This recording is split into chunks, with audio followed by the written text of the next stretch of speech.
Bonjour, je vais aujourd'hui vous parler des problèmes de l'opacité de nos aliments au travers de quelques exemples, celui des additifs, les fameux E quelque chose ou la gélatine, celui du sucre et celui tout simplement de fait que certaines recettes eh bien, sont déclarées confidentielles défense au nom de profits financiers. Les scandales alimentaires se succèdent, hein. C'est le glyphosate, c'est le bisphénol, c'est plus récemment la quantité de sucre énorme qu'il y a dans les yaourts, en particulier celui de nos enfants. Un scandale chassant l'autre, nous avons vraiment l'impression que rien ne se résout et que, au nom du profit toujours, eh bien, rien n'est fait pour que, à la fois, nous sachions ce qu'il y a dans nos aliments et que nous puissions manger sainement. Alors, commençons tout simplement par ces fameux additifs, les gélatines, les E quelque chose. Le premier problème, c'est celui de la gélatine. Oui, vous trouverez indiqué que dans vos aliments, il y a de la gélatine. Mais laquelle? Végétale ou animale? Et quand elle est animale, bœuf ou porc?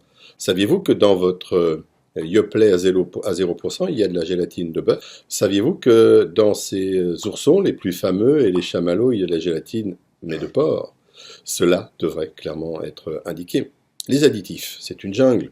Le E ceci, le E cela, un exemple. Le E904, avec un nom que je ne peux même pas retenir. Eh bien, le E904, il faut savoir que c'est une sorte de sécrétion de cochenille. Avez-vous envie que dans vos aliments, il y ait de la sécrétion d'insectes? Alors peut-être que oui, mais il faut que vous le sachiez. Avez-vous envie que vos pommes bien rouges en fait le soient parce qu'on les a enduits d'une sécrétion d'insectes également? Peut-être, peut-être que c'est bien, peut-être que ça donne du goût, mais j'aimerais le savoir. Le deuxième grand scandale est celui de la confidentialité. Parmi les grandes marques de cola, citons par exemple Coca-Cola, de ketchup, citons Heinz et de pâte à tartiner, citons Nutella, eh bien la recette complète est classée confidentielle en raison de l'intérêt industriel de ces groupes. Alors moi je peux comprendre qu'une voiture, un avion, une arme, pourquoi pas, on ait un classement confidentiel de certains éléments, mais la nourriture, non. Nous avons le droit de savoir ce que nous mangeons. Cette confidentialité n'est absolument plus acceptable. Nous devons demander à ces groupes de casser cette confidentialité. Et puis le troisième exemple que je voudrais vous donner est celui du sucre. D'abord, il y en a partout. Deuxièmement, récemment, dans une enquête, on nous a indiqué qu'il y avait beaucoup de sucre dans nos yaourts, même quand il ne semblait pas y en avoir, et en particulier, bien entendu, dans celui des enfants, ce qui va leur donner une appétence pour le sucre, car le sucre est addictif, et ce qui va entraîner que toute leur vie, ils vont en manger pour le plus grand profit de l'industrie agroalimentaire.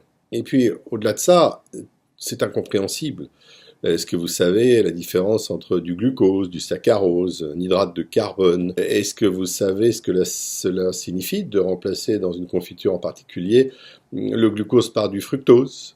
Que veut dire alléger en sucre si on n'en connaît pas la composition initiale? Que veut dire moins 30% d'un chiffre initial que l'on ne connaît pas? Vous avez compris? Il est largement temps et cela ne se fera que sous notre pression, que l'industrie agroalimentaire se plie à la totale transparence. Nous sommes les consommateurs, nous sommes les acheteurs, nous devons le leur imposer. Cela se fera d'abord par le non-achat de ces produits, et puis également par la signature de pétitions, et je vous conseille à cet égard celle de Foodwatch qui a récemment publié un excellent article sur cette problématique.